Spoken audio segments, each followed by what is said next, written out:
So in the last like 3 years of your podcasting career, 3 or 4 years, what are some of the biggest changes that you've seen? Well, it seems like, if you want to get the attention of Apple Podcasts and be in the new and noteworthy section, you used to just have to kind of launch a show in your category. I mean, there weren't that many players in the adventure space. Now, if you want to be in a category or get the attention of Apple Podcasts, I mean, now you have it used to be people who just could figure out how to use, I'm holding this up, like a Zoom recorder, and could figure out how to do the technological part of getting audio onto a website and then into your ears through an app like Apple Podcasts, which before that was even harder to do.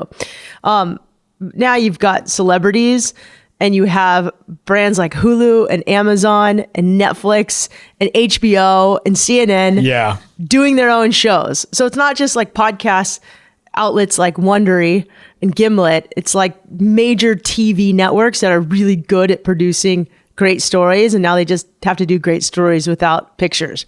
So it's a little more competitive, but that's not to say that a hobbyist can still make it and they can compete alongside HBO, which is so cool. I think it's like the great equalizer podcasting right now still.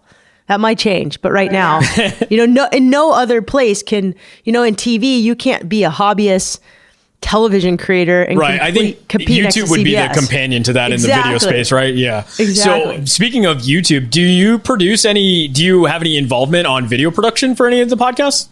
I should.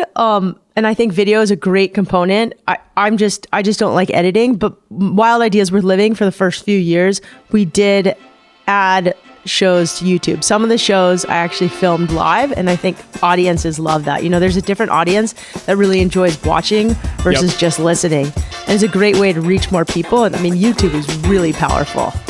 Thanks for watching. If you want to hear more of our conversation, head on over to tobeagency.co where we have the full podcast posted.